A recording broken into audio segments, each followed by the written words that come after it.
Hello guys. आज हम पढ़ेंगे वर्धमान महावीर खुला विश्वविद्यालय Kota BA third year exam 2000 जुलाई 26 पॉलिटिकल साइंस पेपर कोड है, जिसका पेपर कोड है PS06।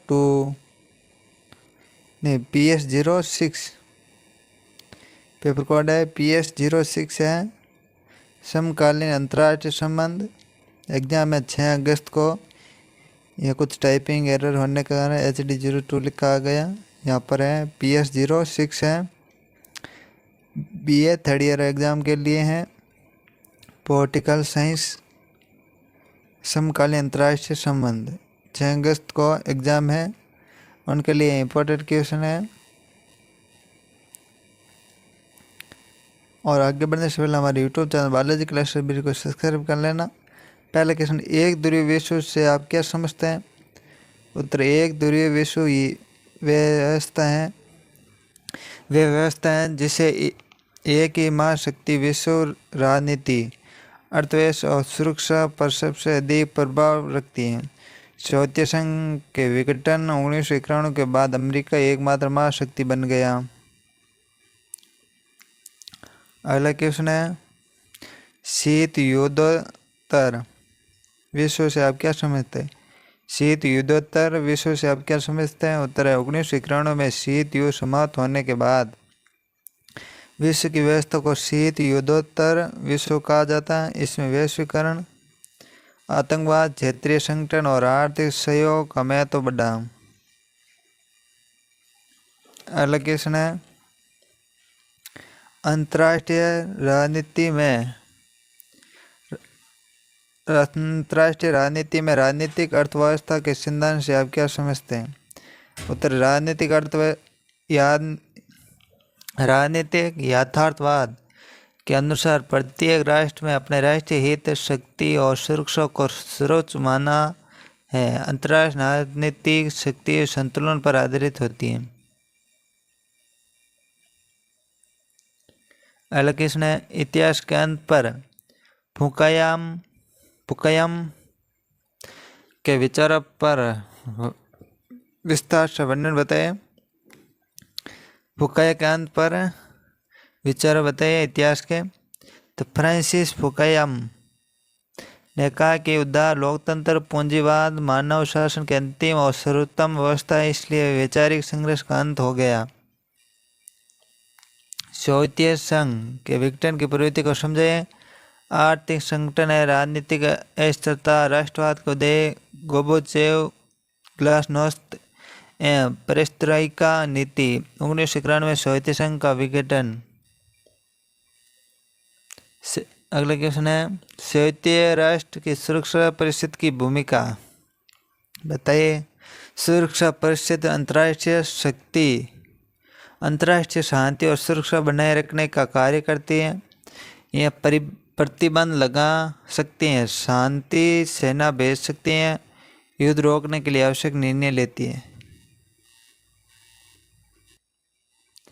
अगला क्वेश्चन है, ट्रूमैन सिद्धांत की विवेचना कीजिए।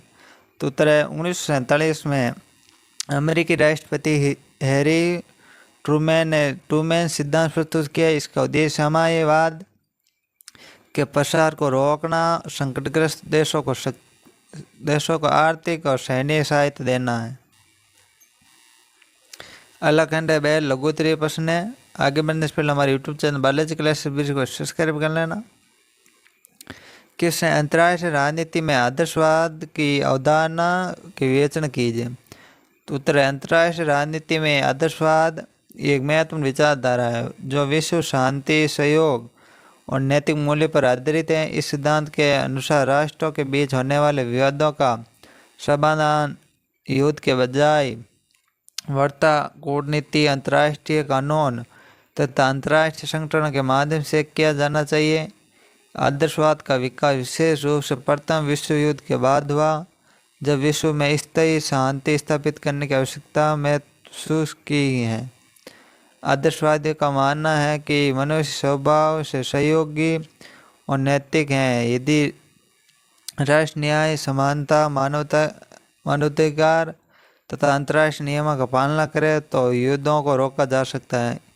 इस सोच के साथ आधार पर राष्ट्र संघ तथा बाद में संयुक्त राष्ट्र संघ की स्थापना की गई। आदर्शवाद अंतर्राष्ट्रीय कानून, सामूहिक सुरक्षा, निस्त्रीकरण, लोकतंत्र और मानवाधिकारों को विशेष महत्व देता है। यह राष्ट्रों के बीच आर्थिक, सामाजिक, सांस्कृतिक सहयोग को बढ़ाने का समर्थन करता है ताकि संघर्ष की संभावना कम हो। अगला क्वेश्चन है, अंतर्राष्ट्रीय राजनीति में तृतीय विश्व युद्ध की अवधारणा विवेचन कीजिए।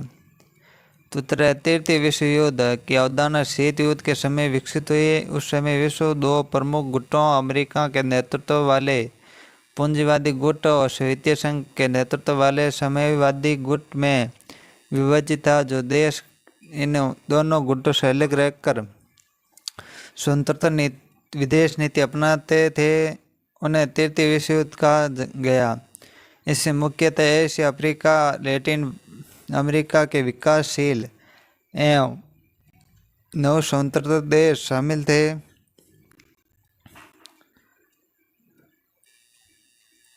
इन देशों के लंबे समय तक उपनिवेशवाद का सामना किया। स्वतंत्रता प्राप्त करने के बाद उनके सामने गरीबी, बेरोजगारी, अशिक्षा, आर्थिक पिछड़ापन, जनसंख्या वृद्धि, राजनीतिक अस्थिरता जैसी अनेक समस्या। इसलिए उन देशों का मुख्य उद्देश्य आर्थिक विकास, सामाजिक न्याय तथा राष्ट्रीय एकता को मजबूत करना था। तृतीय विश्व युद्ध के दोनों गुटों निरपेक्ष आंदोलन NAM का समर्थन किया और किसी भी महाशक्ति के अभाव में आने के बजाय स्वतंत्र विदेश नीति अपनाई। भारत में मिस्र, युगोस्लाविया, इंडोनेशिया और घाना जैसे देशों ने इस आंदोलन में महत्वपूर्ण भूमिका निभाई। इन देशों ने विश्व शांति, उपनिवेशवाद के अंत, नस्लभेद के विरोध तथा अंतर्राष्ट्रीय सहयोग का समर्थन किया।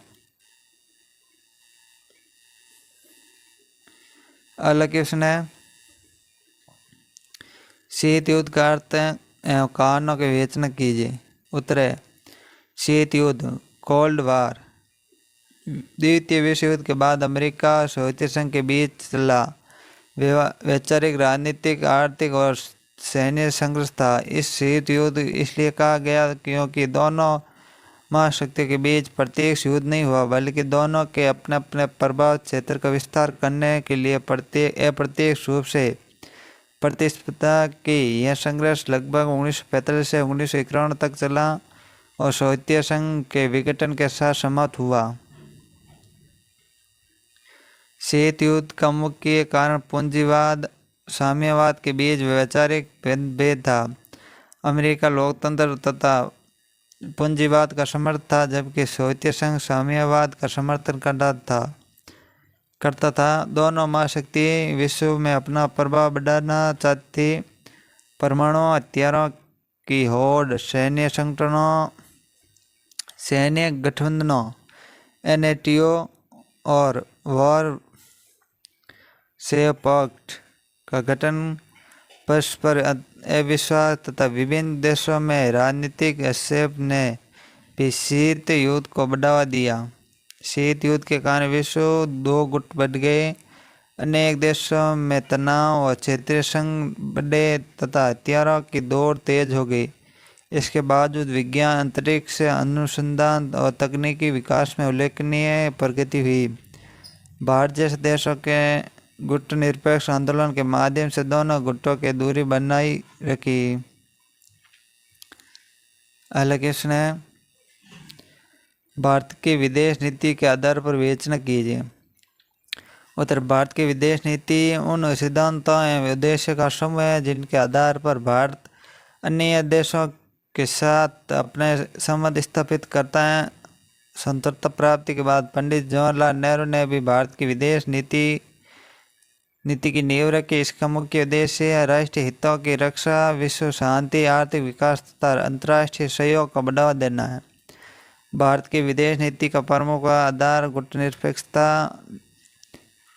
निरपेक्षता है। शीत युद्ध के समय भारत ने अमेरिका, सोवियत संघ के किसी भी गुट में शामिल होने के बजाय स्वतंत्र विदेश नीति अपनाई। दूसरा महत्वपूर्ण आधार पंचशील सिद्धांत है, जिसमें एक दूसरे की संप्रभुता और क्षेत्रीय अखंडता का समान अनाक्रमण, आंतरिक मामलों में हस्तक्षेप न करना, समानता और शांतिपूर्ण सहअस्तित्व शामिल है। भारत ने हमेशा विश्व शांति, निस्त्रीकरण तथा विवाद के शांतिपूर्ण समाधान समर्थन किया। भारत की विदेश नीति का एक अन्य आधार उपनिवेशवाद, साम्राज्यवाद और नस्लभेद का विरोध है। भारत ने स्वतंत्रता आंदोलन का समर्थन किया तथा सभी देशों की समानता पर बल दिया।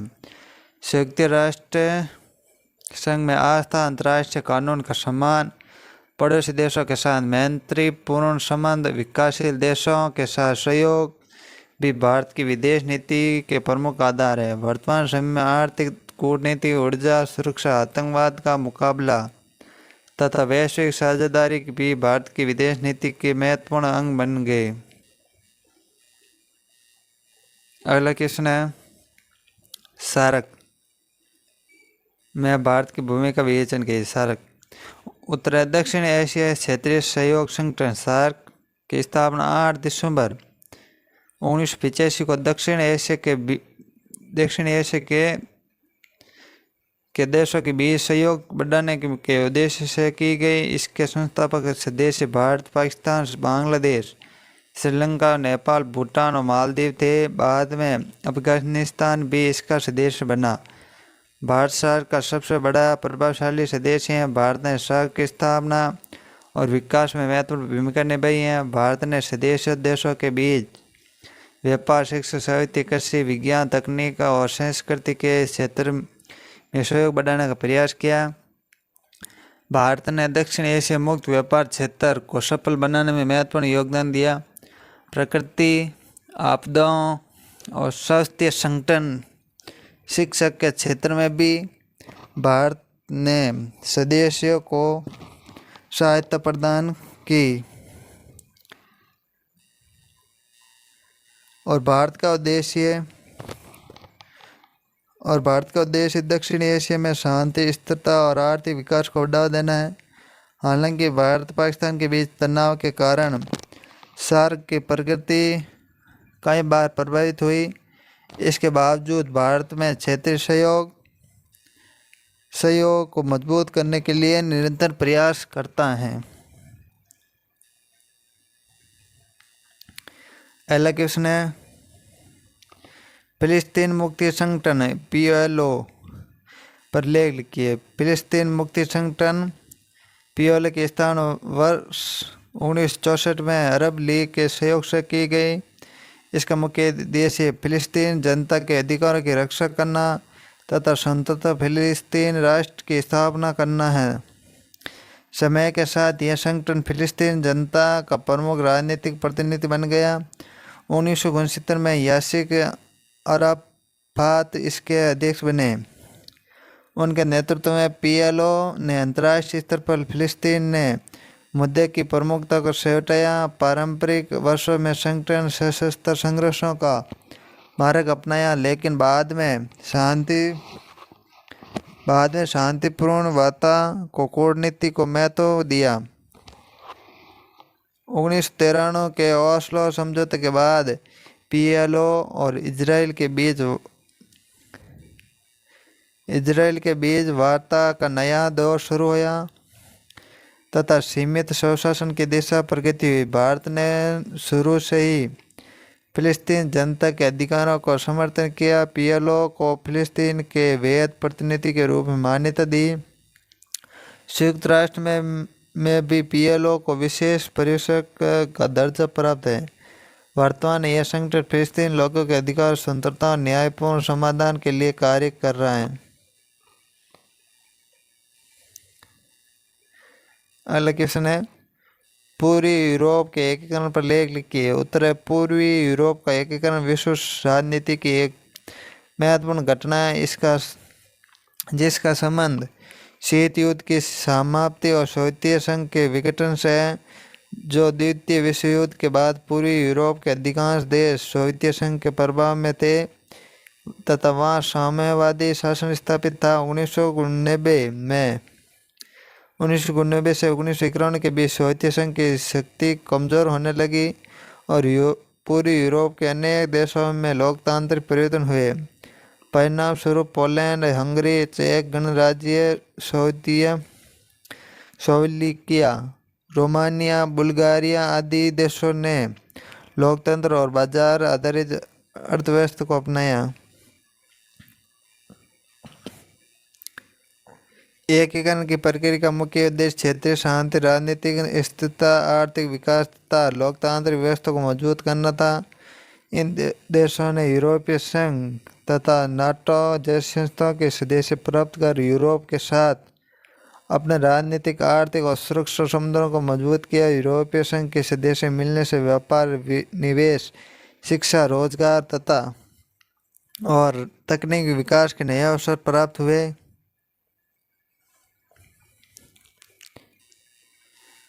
और आगे बढ़ने से पहले हमारे YouTube चैनल बालाजी कलेक्शन ब्री को सब्सक्राइब कर लेना। वीडियो अच्छा लगे लाइक, कमेंट, शेयर जरूर कर लेना। टेलीग्राम ग्रुप भी ज्वाइन कर लेना बालाजी कलेक्शन ब्री। प्रश्न है, आतंकवाद को परिभाषित कीजिए। आतंकवाद के विभिन्न प्रकार का विवेचन कीजिए। उत्तर है, आतंकवाद वह हिंसात्मक एवं गैर कानूनी गतिविधि है जिसका उद्देश्य समाज में भय और असुरक्षा का वातावरण उत्पन्न करके राजनीतिक, धार्मिक, वैचारिक, आर्थिक लक्ष्य प्राप्त करना होता है। आतंकवादी संगठन बम विस्फोट, अपहरण, हत्या, आत्मघाती हमले तथा अन्य हिंसक तरीकों का उपयोग करते हैं। आतंकवाद आज भी विश्व शांति और मानव सुरक्षा के लिए गंभीर चुनौती बन चुका है। आतंकवाद के प्रमुख प्रकार निम्नलिखित हैं, जिसमें पहला है राजनीतिक आतंकवाद। राजनीतिक सत्ता प्राप्त करने या सरकार पर दबाव बनाने के लिए किया जाने वाला आतंकवाद है। धार्मिक आतंकवाद, धर्म और कट्टरपंथ के नाम पर हिंसा फैलाना। अंतर्राष्ट्रीय आतंकवाद, जब आतंकवादी गतिविधि एक से अधिक देशों को प्रभावित करती है। अलगाववादी आतंकवाद, किसी क्षेत्र को अलग राष्ट्र बनाने की मांग के लिए हिंसा का सहारा लेना। साइबर आतंकवाद, कंप्यूटर और इंटरनेट के माध्यम से सरकारी संस्थानों, बैंकों और अन्य महत्वपूर्ण प्रणालियों पर हमला करना। आतंकवाद के कारणों में कट्टरपंथ, गरीबी, अशिक्षा, बेरोजगारी, राजनीतिक अस्थिरता, विदेशी हस्तक्षेप तथा सामाजिक असमानता शामिल हैं। आतंकवाद से न केवल जान माल की हानि होती है बल्कि आर्थिक विकास, सामाजिक सद्भाव और अंतर्राष्ट्रीय शांति भी प्रभावित होती है। इससे निपटने के लिए अंतर्राष्ट्रीय सहयोग, प्रभावी कानून, आधुनिक सुरक्षा व्यवस्था, शिक्षा और सामाजिक जागरूकता आवश्यक है। अगला खंड है दीर्घ उत्तरीय प्रश्न है, जिसमें पहला क्वेश्चन है, इफो एशिया एवं लैटिन अमेरिका देशों के उदय की विवेचना कीजिए। उत्तर, इफो एशिया एवं लैटिन अमेरिका देशों के उदय 20वीं शताब्दी के विश्व राजनीति की एक महत्वपूर्ण घटना है। द्वितीय विश्व युद्ध के बाद एशिया और अफ्रीका के अनेक देशों में उपनिवेशवाद से मुक्ति प्राप्त किए वे स्वतंत्र राष्ट्र के रूप में उभरे हैं। इसी प्रकार लैटिन अमेरिका के देशों ने अभी अपनी राजनीतिक, आर्थिक, सामाजिक स्थिति को सुदृढ़ करने के प्रयास किए हैं। इन देशों के उदय ने विश्व राजनीति में नई शक्ति और नई दिशा प्रदान की है। स्वतंत्रता प्राप्त करने के बाद इन देशों के सामने गरीबी, अशिक्षा, बेरोजगारी, आर्थिक पिछड़ापन, राजनीतिक अस्थिरता, सामाजिक असमानता जैसी अनेक चुनौतियाँ थी। इन समस्या के समाधान के लिए उन्होंने औद्योगिकरण, कृषि विकास, शिक्षा, साहित्य, लोकतांत्रिक संस्थानों को मजबूत करने पर विशेष ध्यान दिया। भारत, मिस्र, इंडोनेशिया, घाना, ब्राजील, मेक्सिको और अर्जेंटीना जैसे देशों ने विकास के क्षेत्र में महत्वपूर्ण उपलब्धि हासिल की और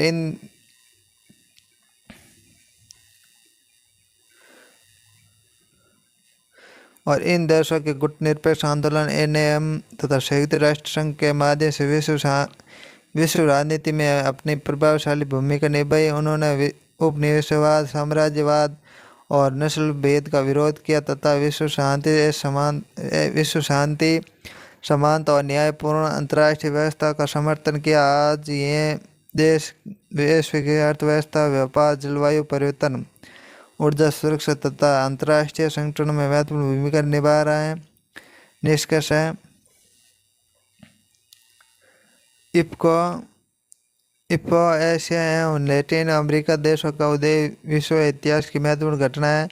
इन देशों ने स्वतंत्रता, विकास और अंतर्राष्ट्रीय सहयोग के माध्यम से विश्व राजनीति में अपनी अलग पहचान बनाई है। वर्तमान समय में भी देश वैश्विक दक्षिण, ग्लोबल साउथ के रूप में विश्व व्यवस्था को अधिक न्यायपूर्ण और संतुलित बनाने में महत्वपूर्ण योगदान दे रहे हैं।